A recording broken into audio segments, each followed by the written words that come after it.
നമ്മളിവിടെ 3-4 ദിവസമായിട്ട് ഈ പഴയ വീട്ടിൽ ഒതുക്കാനൊക്കെ ആയിട്ട് വന്നിരിക്കുകയായിരുന്നു. അപ്പം കുറേ സാധനങ്ങളുണ്ട്. ഇതിപ്പോൾ കണ്ട നമ്മളുടെ സൽമാൻ്റെ പ്രൊജക്റ്റിൻ്റെ ഒരു സംഭവമാണ്. അപ്പോൾ അതിൽ നിന്ന് ഇലക്ട്രിക് സർക്യൂട്ട് സംഭവമൊക്കെ നമ്മളുടെ സുൽത്താൻ അതൊക്കെ ഇളക്കിയെടുക്കുകയാണ്. അവൻ ഇങ്ങനെയൊക്കെയുള്ള സംഭവങ്ങളൊക്കെ ഭയങ്കര കാര്യമാണ്. അപ്പോൾ ആക്രിയെ വിളിച്ചിട്ട് ഇതുപോലെയുള്ള സാധനങ്ങളെല്ലാം കണ്ണും അടച്ച് വേണ്ടാന്ന് വയ്ക്കുകയാണ്. കാരണം എന്ന് പറഞ്ഞാൽ ഇനി അവിടെ അത് വേണോ ഇത് വേണോ എന്നൊന്നും നോക്കിയിട്ടൊന്നും കാര്യമില്ല. ഇപ്പോൾ ഇതാ ഒരു ട്രിപ്പ് പോയി കഴിഞ്ഞു, അടുത്തത് ഇതാ ഇതുപോലെ കൊണ്ടുപോവാണ്. അപ്പം ഞാൻ ഈ പറഞ്ഞ മാതിരി ഇങ്ങനെ ഒരറ്റത്തുനിന്ന് ഇങ്ങനെ ഒതുക്കി വരണത് കൊണ്ടാണ് ഈ പറഞ്ഞ മാതിരി എല്ലാം വലിച്ചിട്ട അവസ്ഥ നിങ്ങൾ കണ്ടു കഴിഞ്ഞാണ്ടല്ലോ ഞെട്ടിപ്പോവും. ഇപ്പം ഏകദേശം ഒന്ന് ഒതുങ്ങി വന്നിരിക്കുന്ന ഒരവസ്ഥയാണ്. ഞാൻ എങ്ങനെയാണെന്ന് വെച്ചാൽ ഓരോ റൂം വീതം ഇങ്ങനെ പ്രത്യേകം ഒതുക്കി വന്നു. അപ്പം പിന്നെ സൗകര്യമുണ്ട്. ശരിക്കും ഞാൻ ഇവിടെയൊക്കെ ഒതുക്കി ടയേർഡായിട്ട് നിൽക്കാണ്. എത്ര കുക്കിംഗ് വ്ളോഗുകൾ വന്നിട്ടുള്ള കിച്ചൺ ആണെന്നറിയാവോ ഇത്. ഇപ്പൊ എനിക്ക് എന്റെ ആ പുതിയ വീട്ടിലെ പുതിയ കിച്ചണൊക്കെ ഉണ്ടെങ്കിലും എന്റെ അടുത്ത് ഏറ്റവും പ്രിയപ്പെട്ട കിച്ചൺ ഏതാണെന്ന് ചോദിച്ചാൽ ഞാൻ ഇതേ പറയത്തുള്ളൂ. കാരണം നമുക്ക് ആദ്യത്തെ കുഞ്ഞെപ്പോഴും പ്രിയപ്പെട്ടതാണെന്ന് പറയുന്നത് പോലെ തന്നെയാണ് എനിക്ക് ഇവിടത്തെ കിച്ചൺ ഭയങ്കര ഇഷ്ടമാണ് കേട്ടോ. നിങ്ങളിൽ പലരും എൻ്റെ അടുത്ത് പലപ്പോഴായിട്ട് നമ്മളുടെ ഈ പഴയ വീടിൻ്റെ ഹോം ടൂർ ചോദിച്ചിട്ടുണ്ട്. കാണിച്ചു തരുന്നത് ഇൻഷാ അല്ലാഹ് ഇതൊന്ന് ഒതുങ്ങട്ടെ കേട്ടോ. അപ്പം ഞാൻ ഈ വീടിൻ്റെ ഹോം ടൂർ നിങ്ങൾക്ക് വേണ്ടിയിട്ട് കാണിച്ചു തരും. നിങ്ങൾ ആവശ്യപ്പെട്ട് കഴിഞ്ഞാൽ പിന്നെ ഞാൻ കാണിച്ചു തരാതൊന്നും ഇരിക്കത്തില്ല. എന്തായാലും ഞാൻ ഇതൊക്കെ ഒതുക്കി വെച്ച ശേഷം കാണിച്ചു തരാം. ഇതൊക്കെ ഞാൻ പണ്ട് ചെയ്തിട്ടുള്ള സംഭവങ്ങളാണ് കേട്ടോ. കണ്ട അതൊരു കാലം ഈ ശരിക്കും പറഞ്ഞാൽ ടയേർഡായിട്ടുണ്ട്. ഇനി വീട്ടിൽ ചെന്നിട്ട് വേണം എല്ലാം കുക്ക് ചെയ്യാനും കുറച്ചൊക്കെ ഒതുക്കാനും ഒക്കെ ഉള്ളത്. കണ്ട ഇതൊക്കെ ഞാൻ മുന്നേ ചെയ്തിട്ടുള്ള ഓരോരോ സംഭവങ്ങളാണ്. ഇനി ഇതൊന്നും ഞാൻ അങ്ങോട്ടേക്കൊന്നും കൊണ്ടുവന്നും പോകുന്നില്ല. ഇന്ന് നമ്മൾ രാവിലത്തെ കാപ്പി കുടിയൊക്കെ കഴിഞ്ഞുള്ള വ്ളോഗാണ് നിങ്ങളുമായിട്ട് ഷെയർ ചെയ്യുന്നത്. അപ്പോൾ കാപ്പി കുടിയൊക്കെ കഴിഞ്ഞ ശേഷം സിങ്കിലിതേ ഇതുപോലെ പാത്രങ്ങളുണ്ടാവും. കാരണം ചായ ഇട്ടതും പിന്നെ പലഹാരം ഉണ്ടാക്കാൻ വേണ്ടിയിട്ട് എടുത്ത ബൗളുകളും അങ്ങനെയുള്ള കാര്യങ്ങളൊക്കെ ഉണ്ടാവും. അപ്പോൾ അതൊക്കെ ഒന്ന് കഴുകി മാറ്റാണ്. കാരണം ഇനിയിപ്പോൾ ഉച്ചയ്ക്ക് ചോറിനുള്ളത് റെഡിയാക്കാൻ വരുമ്പോഴേക്ക് സിങ്കിൽ ഇങ്ങനെ പാത്രങ്ങൾ കിടന്നാൽ ആകെ ഒരു ജഗ പുകയായിരിക്കും. എനിക്കാണെങ്കിൽ ഒട്ടും ഇഷ്ടമില്ലാത്തൊരു പണി ഏതാണെന്ന് വെച്ചാൽ ഈ പാത്രം കഴുകൽ തന്നെയാണ്. അപ്പം പാത്രമൊക്കെ കഴുകി വെച്ച് കഴിഞ്ഞ് ഇതുപോലെ ഒന്ന് സിങ്കൊക്കെ കഴുകി കഴിയുമ്പം വലിയൊരു ആശ്വാസമാണ്. അപ്പം എന്നെ പോലെയുള്ള മടിച്ചികൾ എത്ര പേരുണ്ട്. പിന്നെ അത് കഴിഞ്ഞിട്ട് പിന്നെ ഞാൻ ഇതുപോലെ ടേബിൾ കൗണ്ടറും ഗ്യാസ് സ്റ്റോപ്പും ഒക്കെ എല്ലാം നന്നായിട്ടൊന്ന് തുടച്ച് മാറ്റും. കാരണം നമ്മൾ കാപ്പിയൊക്കെ ഉണ്ടാക്കി കഴിയുമ്പോഴേക്കും ഇതുപോലെയൊക്കെ അഴുക്കും പൊടിയും ഒക്കെ ഉണ്ടാവും. അപ്പോൾ അതൊക്കെ നമ്മൾ തുടച്ച് മാറ്റി കഴിഞ്ഞ ശേഷം ഉച്ചയ്ക്ക് കുക്കിങ്ങിനായിട്ട് വരുമ്പം നല്ല ഒരു ഫ്രഷ്നെസ് ഫീൽ ചെയ്യും. അപ്പോൾ ഞാൻ ചോറ് വെക്കാനായിട്ട് ഇതാ അരി കഴുകി കുക്കറിലേക്ക് വെച്ചിട്ടുണ്ട്. അപ്പോൾ കുക്കർ മൂടി വെയിറ്റ് ഇട്ടിട്ട് ഒരു അരമണിക്കൂർ കഴിയുമ്പോൾ ഗ്യാസ് ഓഫ് ചെയ്ത് പിന്നെ നമ്മൾ ഡ്രെയിൻ ചെയ്തെടുക്കുകയാണ് ചെയ്യണത്. അപ്പം ഞാൻ വെള്ളം തിളപ്പിച്ച് വെച്ചത് എനിക്ക് ഇതുവരെ ബോട്ടിലേക്ക് മാറ്റാനായിട്ട് സമയം കിട്ടിയിട്ടില്ലായിരുന്നു. അപ്പം ഇപ്പോഴാണ് ഞാൻ ഇതാ ബോട്ടിൽ ഒഴിച്ച് വെക്കുന്നത്. ഇപ്പം നല്ല ചൂടല്ലേ. അപ്പോൾ ഇതുപോലെ ബോട്ടിൽ നിറച്ച് ഞാൻ ടേബിളിലേക്ക് വെക്കും. അപ്പോൾ പിള്ളേർക്ക് അവർക്ക് ആവശ്യമുള്ളപ്പം വന്ന് എടുത്ത് കുടിച്ചിട്ട് വീണ്ടും ഞാനത് ഫില്ല് ചെയ്ത് വെക്കുകയാണ് ചെയ്യണത്. അപ്പോൾ ഇങ്ങനെ നമ്മൾ കുപ്പിയുടെ ഗ്ലാസ് ബോട്ടിലാണ് കേട്ടോ ഇത്. ബോട്ടിൽ വെക്കുമ്പോഴേക്ക് പിന്നെ ഇത് സൗകര്യമാണല്ലോ അവർക്ക് എടുത്തു കുടിക്കാൻ. അപ്പം നെയ്മീനാണിത്. അപ്പം നെയ്മീൻ പൊരിക്കാൻ വേണ്ടിയിട്ട് ഞാനിവിടെ ഒരു 5-6 പീസ് എടുത്തിട്ടുണ്ട്. അതിലേക്ക് കാശ്മീരി ചില്ലി പൗഡറും മഞ്ഞൾപ്പൊടിയും കുരുമുളക് പൊടിയും ഉപ്പും ഇത്ര മാത്രമേ ഞാൻ ഇതിലേക്ക് ഇപ്പോൾ ചേർക്കത്തുള്ളൂ. പിന്നെ ഓരോ പ്രാവശ്യം ഓരോ രീതിക്കൊക്കെയാണ് ഞാൻ ഫ്രൈ ചെയ്തെടുക്കുന്നത്. അപ്പോൾ ഇത് നല്ലതുപോലെ ഇതുപോലെ മസാലയൊക്കെ പിടിപ്പിച്ച ശേഷം ഞാനൊന്ന് മാറ്റി വെക്കും. അപ്പം ഇപ്പോൾ ആ ചോറ് കഴിക്കുന്ന സമയത്ത് ഞാൻ ഫ്രൈ ചെയ്യത്തുള്ളൂ കേട്ടോ. അപ്പോൾ ഇതിനിടയിൽ ഞാൻ വിചാരിച്ചു ആദ്യം തന്നെ ചപ്പാത്തിക്ക് കുഴച്ച് വെക്കാം. അപ്പം ചില ദിവസങ്ങളിൽ ഇങ്ങനെയാണ്, അടുക്കളയിൽ കയറി കഴിഞ്ഞാൽ അതായത് ചപ്പാത്തിയൊക്കെ ആദ്യമേ കുഴച്ചങ്ങ് മാറ്റി വെക്കുക. അരമണിക്കൂർ എങ്കിലും റെസ്റ്റ് ചെയ്യണമല്ലോ, എങ്കിലും മാത്രമേ ചപ്പാത്തി നല്ലതുപോലെ വരത്തുള്ളൂ. ഇവിടെ ആണെങ്കിൽ ഞാൻ പറഞ്ഞില്ലേ സുൽത്താന് ചപ്പാത്തിയോടാണ് പ്രിയം. അവൻ ചോറ് തീരെ കഴിക്കത്തില്ല. ഞാൻ പിന്നെ വഴക്ക് പറഞ്ഞ് നിർബന്ധിക്കണമെങ്കിൽ മാത്രം ചില ദിവസങ്ങളിൽ, അതായത് എനിക്ക് ഉണ്ടാക്കാൻ ചില ദിവസം ഒരു മടി നമുക്ക് തോന്നുമല്ല. എന്നും നമ്മളിപ്പോൾ നല്ല ഫ്രഷ് ആയിട്ടൊന്നും ഇരിക്കത്തില്ലല്ലോ. അപ്പോൾ ചോറ് വയ്ക്കുമ്പോഴേക്കും അവൻ ചിലപ്പോൾ അത് കഴിക്കത്തുമില്ല. അപ്പോൾ അത് കാരണം പിന്നെ ഇനി എത്ര വയ്യെങ്കിലും ചപ്പാത്തി ഉണ്ടാക്കി വയ്ക്കും. അപ്പോൾ അതാ ചപ്പാത്തിക്ക് ഞാനിവിടെ കുഴച്ചെടുത്ത് വെച്ചിട്ടുണ്ട്. ഇപ്പോൾ സലു ഉള്ളപ്പം സലുവിന് ചപ്പാത്തിയായിരുന്നു ഭയങ്കര ഇഷ്ടം. അപ്പോൾ എനിക്ക് സൗകര്യമാണ്. അപ്പോൾ ഇതിനിടെ ചോറ് റെഡി ആയപ്പോഴേക്ക് ചോറൊന്ന് ഊറ്റിയെടുക്കാൻ.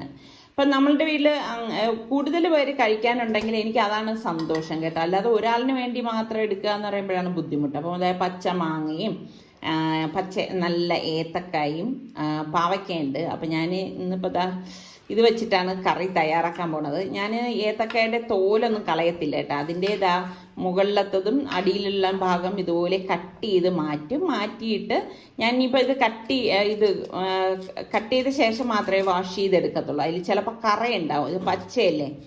അപ്പോൾ ഇതുപോലെ 4 പിളർന്ന ശേഷം ഞാൻ ഇതുപോലെ ഒന്ന് അരിഞ്ഞെടുക്കുകയാണ്. ശരിക്കും പറഞ്ഞാൽ ഏത്തക്കായിൽ കളയാനായിട്ടൊന്നുമില്ല, എല്ലാം നല്ല ഗുണമുള്ള സംഭവങ്ങൾ തന്നെയാണ്.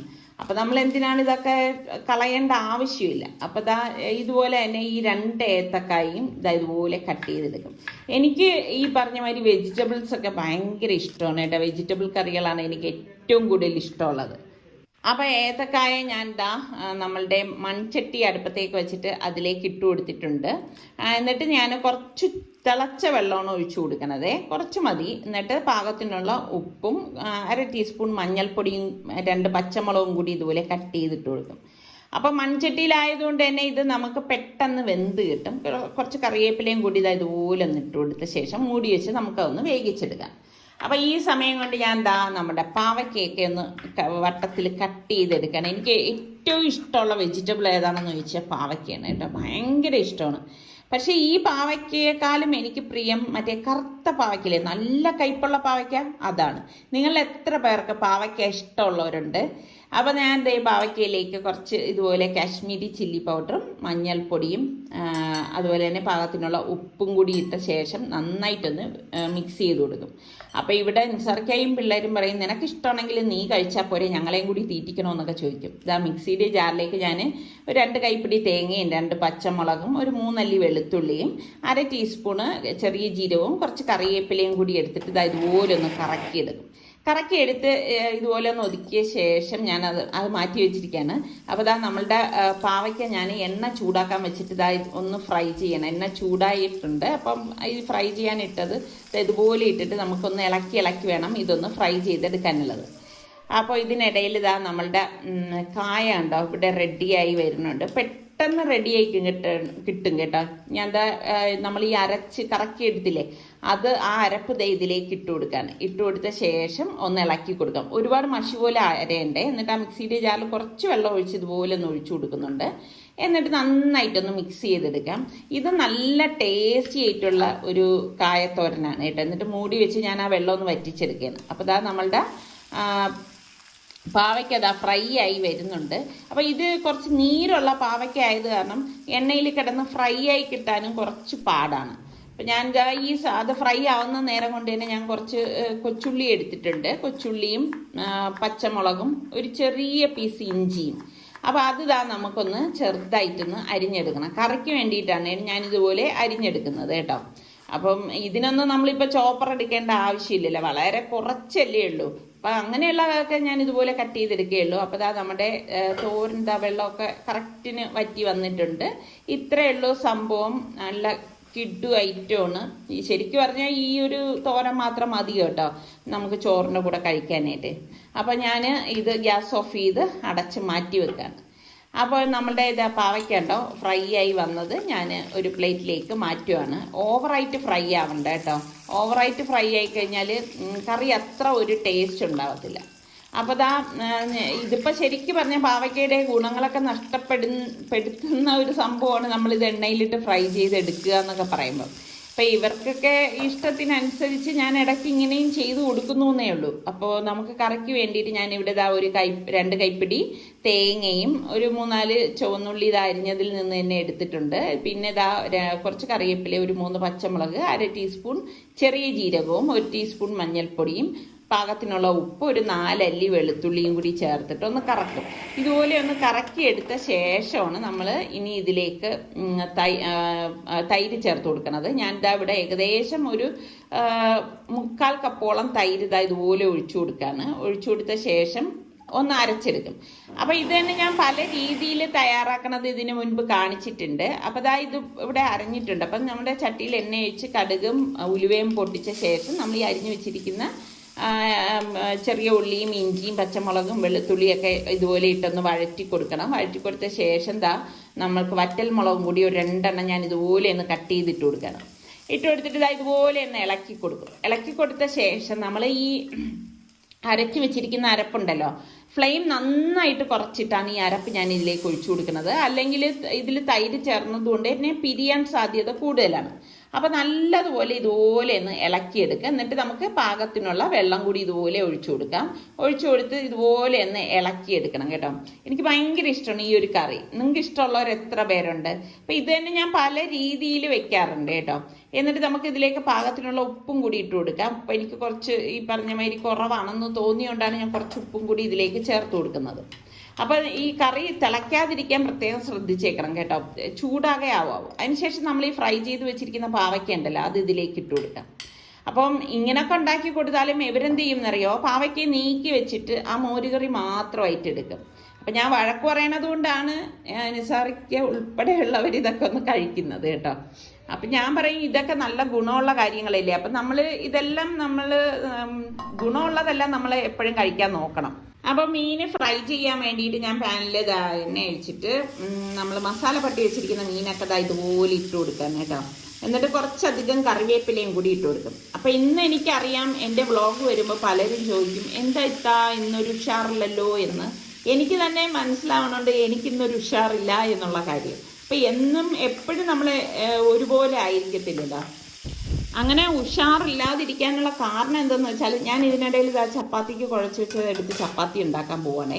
അപ്പോൾ ഇതിലൊന്നും നമ്മൾ പ്രത്യേകിച്ച് പറയേണ്ട കാര്യമില്ലല്ലോ. അപ്പം ഞാൻ പറഞ്ഞത് ഉഷാറില്ലാതിരിക്കാനുള്ള കാര്യം എന്താണെന്ന് വെച്ചാൽ നമ്മുടെ പഴയ വീട്ടിലെ അതിൻ്റെ ഒതുക്കലായിരുന്നു കേട്ടോ. എത്ര നമ്മളിനിയിപ്പം ഒരാളിനെ വെച്ചിട്ട് ഒതുക്കാന്ന് പറഞ്ഞാലും എന്നെ സംബന്ധിച്ചിടത്തോളം അത് ശരിയാവത്തില്ല. എനിക്കൊരാൾ കൂടെ ഒന്ന് ഹെൽപ്പ് ചെയ്യാനുണ്ടെങ്കിൽ ഉഷാറാണ്. പക്ഷേ നമുക്കല്ലേ അറിയത്തുള്ളൂ എങ്ങനെ എവിടെ നിന്ന് ഒതുക്കണം എന്നുള്ളത്. ഇപ്പോൾ നിസാറിക്കായി മക്കളും അവർ വന്ന് സഹായിക്കുമ്പോഴേ പോലും ഓരോ ഇടത്തും എൻ്റെ കണ്ണും കയ്യും എത്തത്തക്ക രീതിയിലാണ്. കാരണം എന്ന് പറഞ്ഞു കഴിഞ്ഞാൽ എല്ലാം എനിക്ക് കാര്യങ്ങളെല്ലാം അവിടെ ഇത് ചെയ്യണം എന്നൊക്കെ അറിയാവൂ. അപ്പം അവർക്ക് അവരുടെ കാര്യങ്ങളൊക്കെ ഒതുക്കാം എന്നല്ലാണ്ട് മൊത്തത്തിൽ എടുക്കുകയാണെങ്കിൽ ഇപ്പം എൻ്റെ കാര്യം എന്നുള്ളതല്ലേ, ഏതൊരു വീട്ടമ്മമാരെ എടുത്തു കഴിഞ്ഞാലും അവർക്കേ ആ വീടിനെ കുറിച്ച് കൂടുതൽ കാര്യങ്ങൾ അറിയാവൂ അല്ലേ, ഇതെടുക്കണോ വേണ്ടേ എന്നൊക്കെ ഉള്ള കാര്യങ്ങൾ. അപ്പം മൊത്തത്തിൽ ഒരു വീട് ഒതുക്കുക എന്ന് പറഞ്ഞാൽ വലിയ പണി തന്നെയാണ് കേട്ടോ.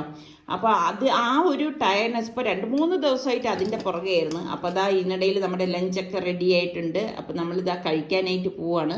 അപ്പം എനിക്ക് സുഖമില്ലാത്തതുകൊണ്ടാണ്, അതായത് വയ്യാത്തത് കൊണ്ട്, സുഖമില്ല എന്നുള്ളതല്ല, ഒരു ക്ഷീണമുള്ളത് കൊണ്ടാണ് ഞാൻ ഇങ്ങനെയുള്ള തട്ടിക്കൂട്ട് ലഞ്ച് തയ്യാറാക്കിയത്. പക്ഷെ അടിപൊളി തന്നെയാണ്. അപ്പം നിങ്ങൾ ട്രൈ ചെയ്ത് നോക്കിയിട്ട് ട്രൈ ചെയ്തില്ലെങ്കിൽ നിങ്ങൾ പറയണം ഇതിലേതാണ് നിങ്ങൾക്ക് ഇഷ്ടം എന്നുള്ളത്. അപ്പോൾ ഇതൊക്കെ തന്നെയാണ് നമ്മളുടെ ഇന്നത്തെ ലഞ്ച് റെസിപ്പീസ് എന്ന് പറയുന്നത്. അപ്പോൾ നമ്മളുടെ ചാനൽ സബ്സ്ക്രൈബ് ചെയ്യാതെ കാണുന്ന ആരെങ്കിലും ഒക്കെ ഉണ്ടെങ്കിൽ സബ്സ്ക്രൈബ് ചെയ്യാനും ലിങ്ക് ഷെയർ ചെയ്യാനൊന്നും മറന്നു വരുതേ. അപ്പോൾ അടുത്ത് നമുക്ക് നല്ല അടിപൊളി റെസിപ്പിയോ വ്ളോഗുമായിട്ടൊക്കെ കാണാം. അതുവരയ്ക്കും എല്ലാവർക്കും ബൈ.